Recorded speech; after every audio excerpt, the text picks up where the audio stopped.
So yung mga kasyoy, wala tayong service ngayon, so kaya nag-ayos tayo ng shock natin. So yan, ito yung shock natin, nabili natin aftermarket. Tumagas na yung oil nya, so papalitan natin ng langis tsaka oil seal. So yung mga kasyoy, nabuksan na natin itong ibabaw. Nga lang, tiisin nyo lang yung amoy, mabaho talaga yan, kasi pag yung luma ng langis ng shock oil, sobrang baho talaga, grabe. So yan, alisin na natin. Tandaan nyo lang kung paano yung pagkakasunod-sunod, kasi grabe baho. Hindi ko matiis, grabe yung amoy, sobrang tindi. Tindi ng amoy. Tingnan nyo, pumaluktot na yung spring ko, grabe. Baho, grabe yung baho mga kasyoy. So yan, meron na tayong ipapalit na ito oil seal, bago na to, ilalagay natin. So yan, tara, let's go, kapitan natin mga.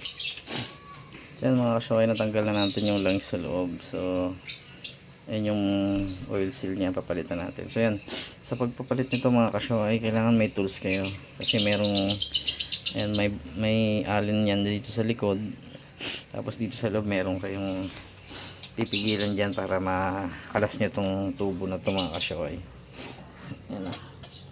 So ito meron akong ginawa, ayan, DIY to.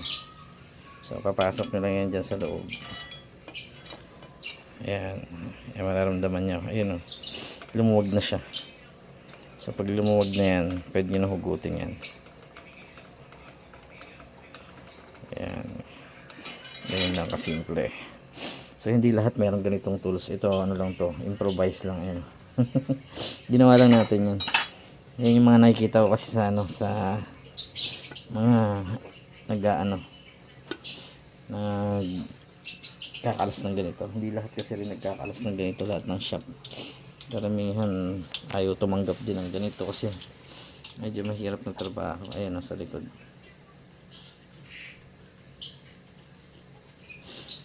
So ang standard na langis na ilalagay dito, alam ko pagkagaling sa kasa 60 ml eh. Pero iba ginagawang 65. Pero doon lang tayo sa standard, 60 ml lang tayo. Para standard lang yung laro. Ayoko kasi nang masyado ring matigas. Okay din naman yung matigas para pag gusto mong i-lowered. Okay lang. Ayan, tagutin na natin. Ba tayo maghugot ah? Okay. So, kailangan natin pigilan dito.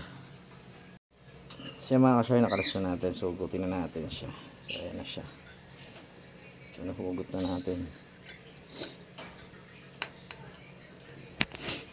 Siya mga kasyoy, naalis na natin yung lumang oil seal. So, ayan. Sobrang dumi na niya.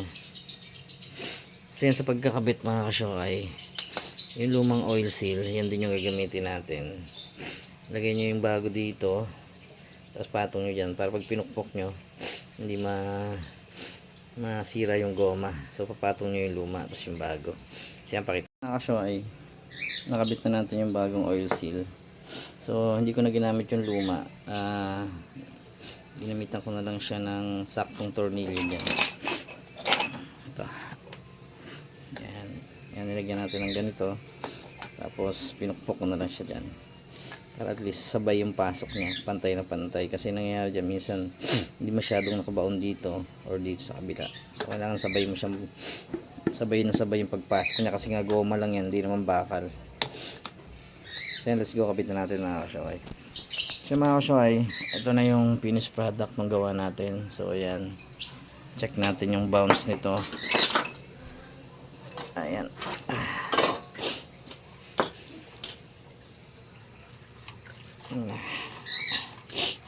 goods na siya. So yan, kabit na lang natin. 60 ml yung mga kasyoy, yung langis.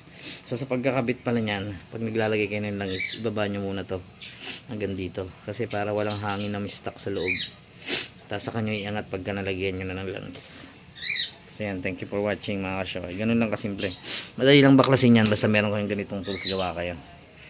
Ayan, allen din yung nandyan sa taas nyan eh, may ganyan kalaki oh.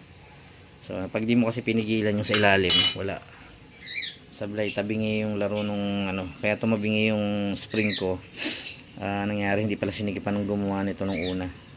Kaya ayoko nagpapagawa sa iba eh. Mas madalas gusto ko ako na lang gagawa. Nagpagawa lang naman ako para tingnan kung paano nila ginagawa. Tapos yun, ginaya ko na yung mga tools nila. Diba? Ganun lang kasimple.